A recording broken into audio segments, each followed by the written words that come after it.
This calms your brain without draining your energy, and nobody uses it properly.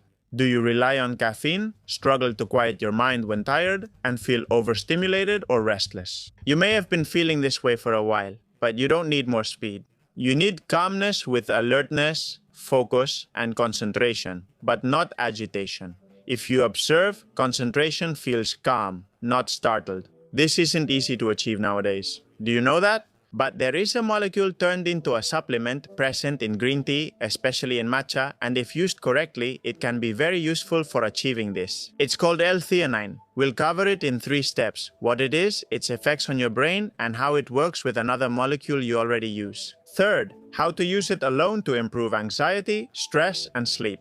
I'm Dr. Borja Bandera, an endocrinology and nutrition specialist, here to explain L-Theanine. Who's interested in L-Theanine in 2026? Most of the people who ask me about L-Theanine don't have a diagnosed psychiatric disorder, they don't have clinical attention deficit. They simply suffer from the ailment of our time. They live in a rush and are stressed with chronic sympathetic hypertonia, overactive sympathetic nervous system.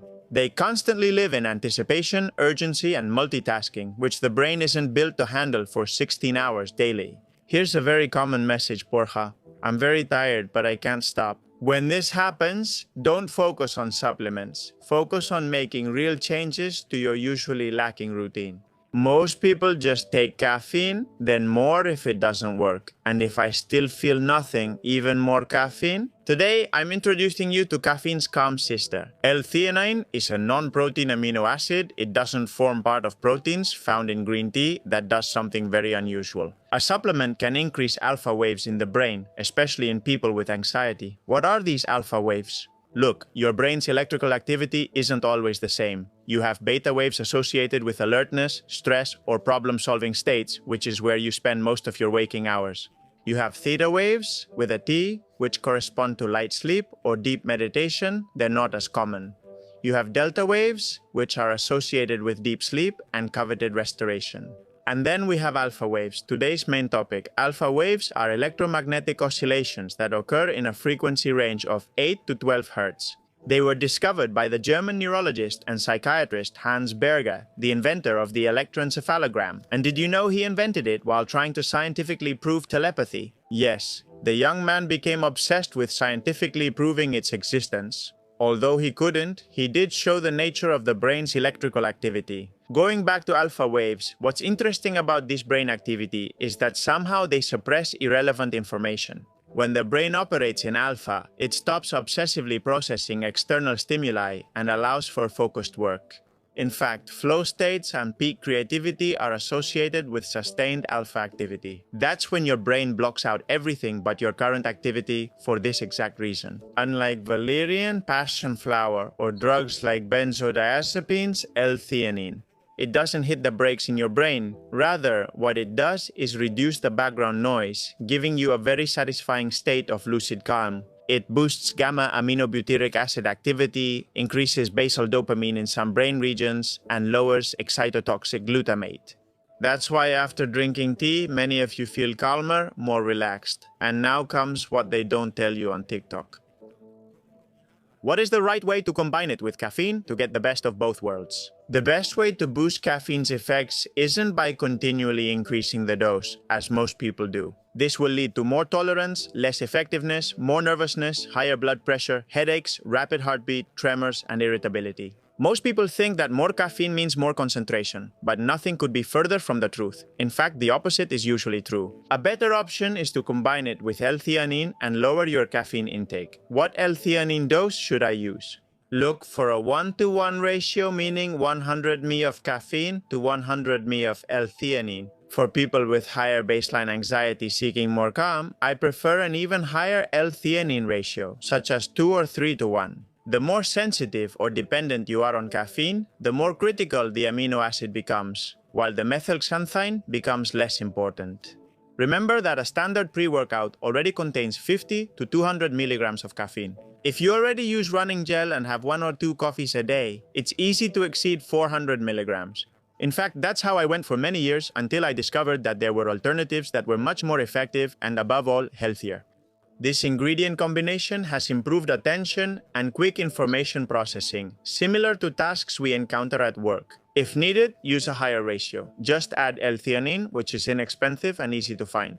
There's also another natural alternative that starts with M. I'll tell you about it at the end of the video, but you don't always have to combine both substances. Can I take it? L-Theanine by itself is also useful, especially as a supplementation strategy for anxiety and stress when taken alone. With this guidance, it complements other supplements like Waganda that help reduce stress. Clinical trials indicate daily doses of 200 to 400 milligrams, though higher amounts are safe. Do you think it's an amino acid? To achieve this, it's best to split the intake into 2 or 3 doses throughout the day. What has this been shown to do?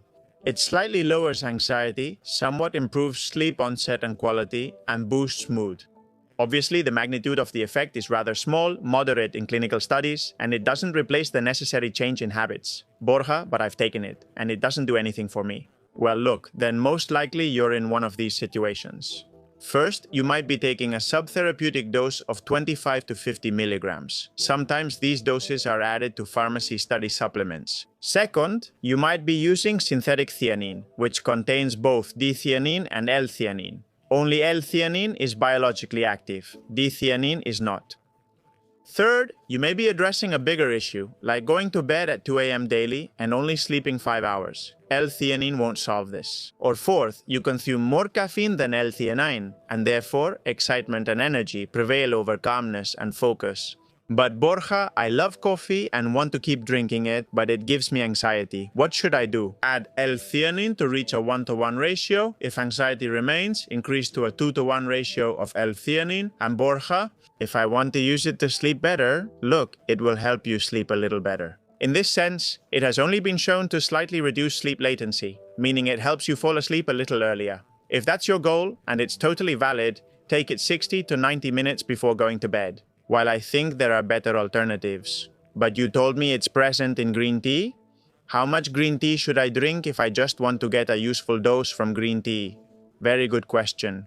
Look, the only realistic way to reach effective doses of L-theanine without drinking liters and liters of tea is matcha tea. 1 gram of good quality matcha has between 20 and 40 milligrams of L-theanine. So with 3 to 5 grams of matcha powder or 2 strong cups, you would have enough. A priori, but in my opinion, this brings 2 problems. First, the most practical one is that good matcha tea is expensive, very expensive. On the positive side, it also adds a huge amount of very beneficial polyphenols. You know that tea is not just theanine, just like coffee is not just caffeine.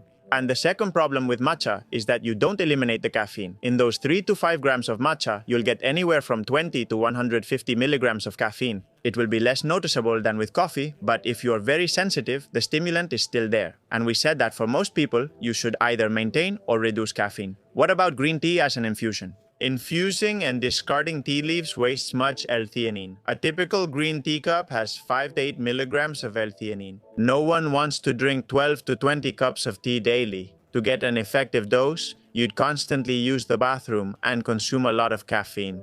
Few people know about an exception. Gyokuro tea, a Japanese tea grown in the shade. It also has high L-theanine content like matcha, about 25 to 30 milligrams per cup. Have you tried it?